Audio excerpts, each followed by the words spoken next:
지금 네 번째 시간입니다. 좋은 교회, 좋은 교인 네 번째 시간인데요. 한번 따라합니다. 너희 안에 이 마음을 품으라. 너희 안에 이 마음을 품으라. 이러한 제목으로 하나님의 말씀을 증거하도록 하겠습니다. 사도행전 16장을 보게 되면 사도 바울은 그 유명한 마게도냐 사람의 환상을 체험하게 됩니다. 환상을 하나 보게 돼요. 사도 바울이 개인적으로 경험한 이 황홀한 체험은 기독교 역사를 송두리째 바꾸게 됩니다. 놀랍게도 그런 사건이 벌어져요. 왜냐하면 바울은 본래 안디옥에서 출발하여 아시아 지역을 다니며 말씀을 전하며 또 교회를 돌보기를 기대했어요. 그러나 그 사건으로 인해서 이 환상을 보게 됨으로 인해서 자신의 계획이 송두리째 뒤바뀌어지게 됩니다. 그렇다면 왜 바울은 본래 아시아로 그리 가려고만 했을까요? 여러분, 그 이유가 있겠죠. 우리가 2차 전도 여행, 바울은 전도 여행을 자주 다녔잖아요. 2차 전도 여행을 다녔던 그 이유와 목적을 알면 우리가 답을 얻을 수가 있겠죠. 바로 1차 전도 여행 때 다녔던 교회를 다시 한번 방문하여 그 교회를 든든히 세우고자 하는 그 목적으로 2차 전도 여행을 가려고 했어요. 그러다 보니까 2차 전도 여행은 어떻게 가야만 합니까? 1차 전도 여행 때 다녔던 그 소아시아 지역, 즉 지금의 터키 지역을 구석구석 다녀봐야만 했던 거예요. 그런데 밤의 환상으로 성령 하나님께서는 바울에게 나타나셔서 그런 바울의 생각을 완전히 접도록 합니다. 즉 바울은 마게도냐 사람 하나가 마게도냐로 건너와서 우리를 도와달라는 간증한 요청을 듣게 되었던 거예요. 마게도냐는 지금의 그리스 북쪽 지방에 있는 유럽을 말합니다. 이런 환상을 접하게 된 바울은 이제 소아시아, 터키 지역이 아닌 마게도냐, 즉 유럽으로 가서 복음을 전하고 교회를 세우게 되죠. 즉 기독교의 역사가 뒤바뀌게 된 거예요. 저는 그런 생각을 해봤어요. 바울이 만약에 이 밤의 환상을 이렇게 경험하지 못했더라면 이 복음 사역이 어떻게 되었을까? 아마 여러분 터키 지역에 먼저 이렇게 복음이 전파되지 않았을까? 중동 지역에 복음이 먼저 전파되지 않았을까?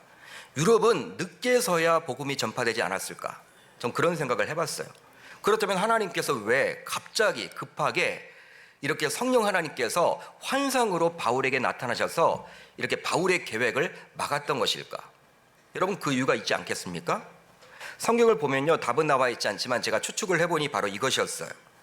당시는 로마가 세계를 지배하고 다스리던 로마 제국 시대였기 때문에 그 로마 제국의 수도였던 로마의 복음이 우선적으로 들어가야지만 복음이 확산되는데 좀 더 유익하기에 하나님께서는 급한 나머지 유럽을 먼저 복음화시키기 위해서, 로마를 먼저 복음화시키기 위해서 사도 바울에게 급하게 나타나지 않았나 저는 생각해 보았습니다. 즉 이렇게 해서 이제 바울은 유럽에 들어가게 되었는데요. 바울이 그 유럽 땅에 처음으로 들어가서 세운 교회가 바로 오늘 우리가 살펴보고 있는 이 빌립보서의 그 대상인 빌립보 교회입니다. 그때가 바로 주후 52년경이었어요. 바울에 의해서 짧은 기간 동안 세워진 빌립보 교회. 굉장히 여러분 짧은 기간 동안에 세워졌지만 이 빌립보 교회는요 탄탄하게 성장을 합니다. 그리고 아름다운 열매를 많이 맺게 돼요. 이제 바울이 핍박을 피해서 빌립보를 떠난 다음에도 빌립보 교회는 지속적으로 성장과 성숙을 거듭나게 됩니다. 이 교회가 여러분 점점 커가게 되는 거예요. 놀라운 역사죠. 이후로 약 10년의 세월이 흘렀고 바울은 복음으로 인해서 로마 감옥 안에 갇히게 되었는데요. 이런 소식을 접하게 된 빌립보 교회는 정성껏 그에게 선교비를 이렇게 보내게 돼요. 복음 때문에 옥중생활을 하고는 있지만 바울은 자신을 생각하며 자신을 기억하며 도움을 준 빌립보 교회에게 편지를 쓰므로 감사를 표하고자 하는 그 마음을 강하게 내비칩니다. 그런데 자신에게 헌금을 가지고 왔던 이 에바브로 디도를 통해서 이 빌립보 교회의 좋은 점, 즉 성장하고 성숙되고 잘 되는 이 밝은 면만을 들은 것이 아니라 어두운 면도 듣게 되었어요. 여러분, 지상에 있는 교회는요 항상 여러분 겉으로 보기에는 굉장히 여러분 화려하게 보이고 좋게 보이고 행복하게 보여도 앞에 들어가 보면요, 막상 들어가 보면요 어때요? 여러분 어두운 면도 보이죠. 완벽한 교회는 없어요. 우리가 보통 교회 하면요, 뭐 교회 왜 그래? 하나님의 교회가 왜 그래? 예수님이 핏값으로 세우신 교회에 왜 그런 일이 벌어져? 왜 그런 어려움이 생길까? 왜 사람들이 그렇게 욕심을 부리는 것일까? 이런 생각을 하지만 지상에 있는 교회는 완벽한 교회는 없어요. 완벽해지려고 몸부림은 치지만 완벽한 교회는 없는 거예요. 빌립보 교회도 아마 그랬나 봐요. 겉으로 보기에는요, 굉장히 성장이 일어나고 성숙이 일어나서 여러분 굉장히 화려하게 보이고 부흥되는 교회였음에도 불구하고 이 에바브로 디도를 통해서 듣게 된 바울은요, 이 좋지 못한 면도 보게 된 거예요. 그것이 무엇이었습니까? 바로 빌립보 교회가 분쟁의 조짐이 있다는 것입니다. 분쟁의 조짐. 즉 심각할 정도는 아니지만 자칫 잘못하다가는 큰 어려움으로 번질 염려가 있음을 에바브로 디도를 통해서 옥 안에서 바울은 듣게 된 거예요. 여러분, 바울의 마음이 어떠했을까요? 자신이 개척한 교회입니다. 10년 정도가 흘렀어요. 지금까지 자신은 멀리 떨어져 있었기 때문에 성장하고 성숙된 일만 들어왔는데 막상 에바브로 디도를 통해서 듣게 된 이야기는 좋지 않은 면도 보았기 때문에 바울의 입장에서는 굉장히 힘들었겠죠. 굉장히 기도가 됐겠죠. 굉장히 마음이 힘들고 어렵겠죠. 그러기에 바울은 빌립보서 말미에 이렇게 기록을 합니다. 우리 4장 2절을 한번 같이 읽어봅니다. 시작.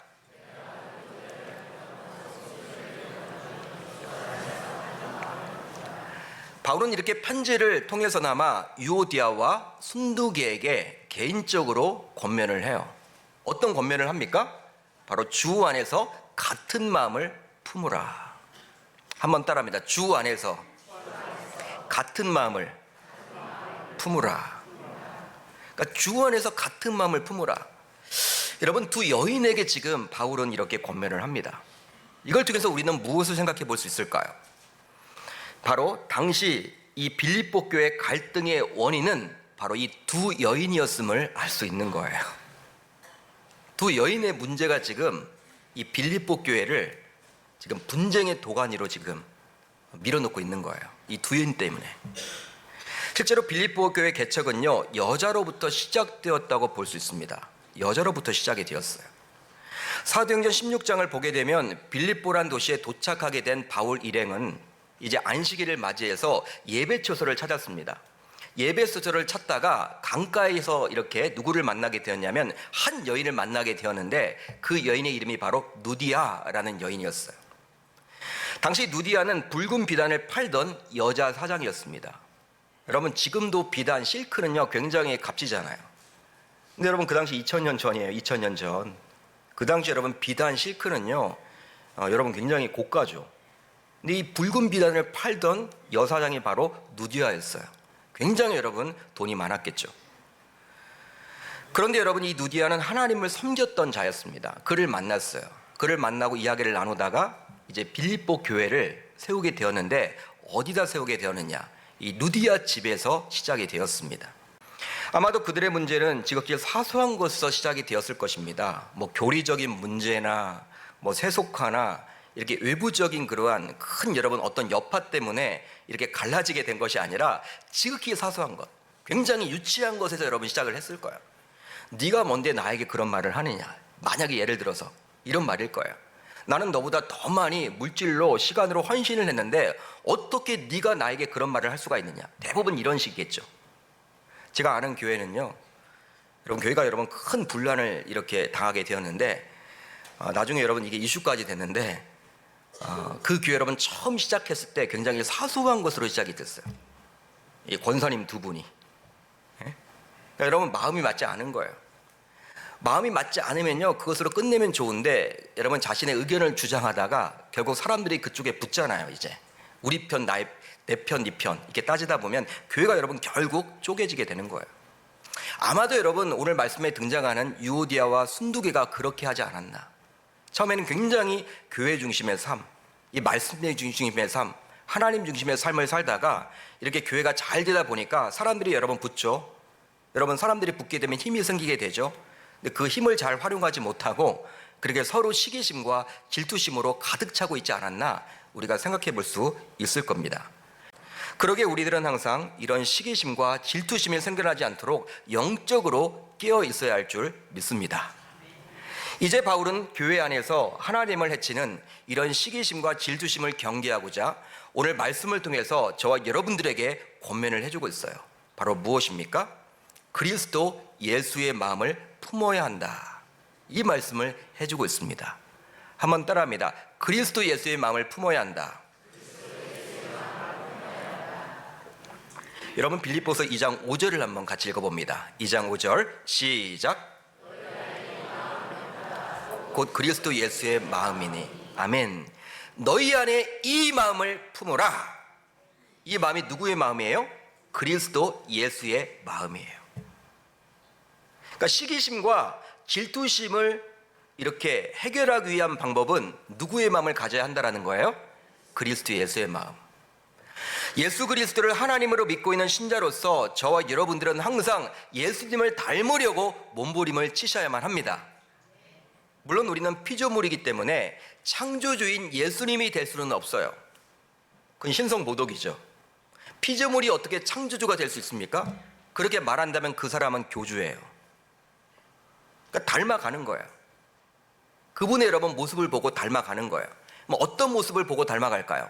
성경을 보게 되면 이 사복음서를 보면 그분의 여러분 공생의 사역에 등장을 합니다. 공적인 생활에 등장을 해요. 그 3년 동안의 공적인 생활 가운데 예수님께서 하나님께 어떤 마음을 가지고 행했는지를 보면서 그 예수님을 닮아가려고 노력해야만 하는 거예요. 왜냐하면 그 예수님을 믿기에 그 믿음의 삶에서 행동으로 드러나야만 하기 때문입니다. 쉽게 말하면 구원받은 이후 우리들의 목표는 무엇입니까? 이제 구원을 받았어요. 그걸로 끝나는 것이 아니라 어떻게 하면 예수님을 닮을까? 야, 내가 어떻게 하면 예수 닮는 사람이 될까? 구원을 받았으니까. 누구의 자녀이니까? 하나님의 자녀로서 하나님이신 예수님을 어떻게 우리가 닮아갈 수 있을까? 여러분, 하나님은요 영이시잖아요. 눈에 안 보이시잖아요. 근데 예수님은 눈에 보이세요. 보여주셨어요. 2000년 전까지, 2000년 전에 성경 말씀을 보면, 그러니까 말씀을 통해서 예수님이 어떻게 하나님에게 행하셨는지, 하나님에게 어떤 마음을 가지셨는지를 보면서 우리가 나도 예수님처럼 닮으면 좋겠다, 몸부림을 쳐 나아가야 하는 거예요. 그렇다면 그리스도 예수의 마음은 무엇입니까? 여러분, 우리가 그리스도 예수의 마음을 닮아야 하는데 그리스도 예수의 마음은 뭘까요? 성경을 보면 예수님의 마음은 다양하게 기록이 되어 있습니다. 사랑으로 표현되기도 하고, 양보로 표현되기도 하고, 온유로 표현되기도 하고, 다양해요. 근데 여러분, 어떤 마음일까요?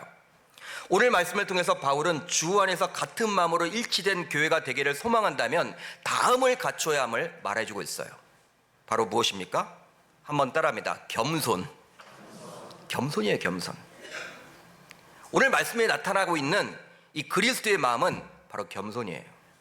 오늘 말씀 6절로 8절을 같이 읽어봅니다. 시작. 그는 근본 하나님의 본체시나 하나님과 동등됨을 취할 것으로 여기지 아니하시고 오히려 자기를 비워 종의 형체를 가지사 사람들과 같이 되셨고 사람의 모양으로 나타나사 자기를 낮추시고 죽기까지 복종하셨으니 곧 십자가에 죽으심이라. 아멘. 예수 그리스도의 근본은 하나님이세요. 그분은 삼위일체 하나님 가운데 성자 하나님이십니다. 그분은 속성과 능력과 영광이 있어서 하나님과 동일하신 분이심을 믿으시기를 바랍니다. 여러분, 우리는 누구를 믿어요? 이렇게 대답을 하셔야 돼요. 하나님이신 예수 그리스도를 저는 믿습니다. 여러분, 주변에 이렇게 보게 되면 하나님 믿는다는 분 많아요. 제가 아는 이렇게 불자는요, 어떤 여러분 큰 위기를 당했을 때 하나님 막 이렇게 해요. 부처님이라고 얘기 안 하더라고요. 하나님. 근데 그분이 믿는 하나님과 저와 여러분들이 믿는 하나님은 다른 것이죠. 여러분, 우리가 이단이라고 알고 있는 여호와의 증인, 여호와의 증인도 하나님 잘 믿는다고 이야기를 해요. 그들은 예수님 믿지 않습니다. 그러니까 우리는 여러분 어떻게 대답을 해야 되느냐? 정확하게 대답을 하면 하나님이신 예수 그리스도를 믿는 거예요. 여러분, 하나님과 예수님은 같으신 분이에요. 성경을 보게 되면 예수 그리스도께서 하나님이란 증거는 넘치고도 넘쳐요. 실제로 여러분, 제가 몇 가지를 예를 들어볼게요. 행동을 통해서 알 수가 있는데 예수님은 죽은 자를 살리셨어요. 죽은 자를 살리셨다는 거예요. 여러분, 병원에서 아무리 좋은 병원에 가더라도 생명이 여러분 이렇게 붙어 있을 때, 숨이 여러분 붙어 있을 때는요, 의사들이 여러분 그 사람을 살리려고 몸부림을 치죠. 그러나 여러분 딱 호흡이 끊긴다. 어떻게 해요? 의사들이 여러분 이제는 그건 신의 영역입니다. 우리들이 할 수 없습니다. 흰천으로 덮어버려요. 죽으면 끝이야. 근데 여러분, 예수님은요, 놀랍게도 죽은 자를 살리셨어요. 죽은 자를 일으켜 세워 주셨어요. 죽은 나사로를 일으켜 세워 주셨다는 사실이에요. 이건 뭐예요? 예수님이 누구라는 거예요? 하나님이시다. 높아짐의 비결은 스스로 낮아진 데 있음을 오늘 말씀을 통해서 알 수 있는 거예요. 그러게 주님께서는 성경 곳곳에서 자기를 낮추는 자가 높아질 것이라고 말씀해 주십니다. 그러므로 누구든지 이 어린아이와 같이 자기를 낮추는 사람이 천국에서 큰 자니라. 또 야고보 사도도 이렇게 말씀을 해 주십니다. 주 앞에서 낮추라. 그리하면 주께서 너희를 높이시리라. 주 앞에서 낮추라. 누구 때문에 우리는 낮아져야 해요? 주님 때문에. 주님을 기억하면서, 주님을 생각하면서 우리가 낮아진다면 주님께서 우리들을 친히 높여주신다라고 약속해 주십니다. 따라서 그리스도처럼 겸손한 마음을 갖게 되면 주님이 핏값으로 세우신 교회에서 시기심과 질투심이 사라지게 되므로 주님의 마음에 합한 건강한 교회가 될 줄 저는 믿습니다. 그런 교회가 바로 좋은 교회요, 좋은 교인이라 할 수 있겠죠. 그것뿐만 아니라 덤으로 하나님께서 친히 높여주시는 그러한 기적까지도 맛보게 되는 거예요. 따라서 이곳에서 예배를 드리는 저와 여러분들 모두 새해에는 이제 결단하시면 좋을 것 같아요. 좋은 교회, 좋은 교인이 되기 위해서라도 그리스도 예수의 마음인 겸손을 꼭 기억하고 품어야 할 줄 주님의 이름으로 축복합니다. 여러분, 겸손한 자를 하나님이 쓰시잖아요. 겸손한 자를 하나님이 사용하십니다. 겸손하게 되면요, 정말 하나님의 인정을 받을 수밖에 없는 거예요. 겸손한 자가 여러분 우리 교회에 많아지면 많아질수록 소문난 교회가 되고 좋은 교회가 되는 거예요. 여러분, 사람들이 많이 모이고 헌금이 여러분 많아지고 여러분 그런 것들이 중요한 것이 아니라 겸손한 자가 많아지면요, 어느 순간 하나님이 우리 교회를 높이 사용하십니다. 높이 쓰신다라는 거예요. 이게 바로 영적인 원리죠. 다음에 글을 하나 소개하고 이제 설교를 마치도록 합니다. 강준민 목사님의 책, 제가 이번 주에 쭉 읽어봤는, 이렇게 읽어보았던 책인데요, 성품 속에 담긴 축복의 법칙이란 그러한 책이 있어요. 이 책을 보면 다음과 같은 내용이 나옵니다. 이 겸손에 대해서 잘 정의를 내려주고 있더라고요, 이 강준민 목사님이. 겸손이란 성품은 쉽게 얻을 수 있는 것이 아닙니다. 평생 동안 씨름해야 할 성품입니다. 아무도 스스로 겸손하다고 말할 수 있는 사람은 없기에 더욱 귀한 것입니다. 겸손은 우리가 날마다 옷을 입듯 선택해야 하는 성품입니다. 사도 바울은 겸손으로 옷을 입으라고 말씀합니다. 그러므로 너희는 하나님의 택하사 거룩하고 사랑받는 자처럼 긍휼과 자비와 겸손과 온유와 오래 참음을 옷 입고. 우리가 아침에 일어나 옷을 선택해서 입듯이 날마다 선택해야 할 성품이 바로 이 겸손이라는 옷입니다. 겸손에 관심을 가지고 겸손을 의식화하고 겸손을 우리의 존재 한 부분으로 만들어야만 합니다. 겸손한 성품은 결코 저절로 형성되는 것이 결코 아닙니다. 옷을 선택해서 입듯 선택해야만 하는 거예요. 옷을 입듯이 우리의 존재에 머물도록 해야만 합니다. 겸손이라는 성품은 하나님의 성품입니다. 그러기에 성령님의 도우심을 반드시 받아야만 합니다. 그때 성령님의 열매로 우리의 삶 속에 나타나게 됩니다. 여러분, 겸손은요, 겸손하지 않으려고 하는 사람이 어디 있겠어요? 딱 겸손해지려고 하지만 이게 안 되잖아요. 우리가 죄성을 가지고 있기 때문에, 지기 싫어하고 손해본다는 생각 때문에.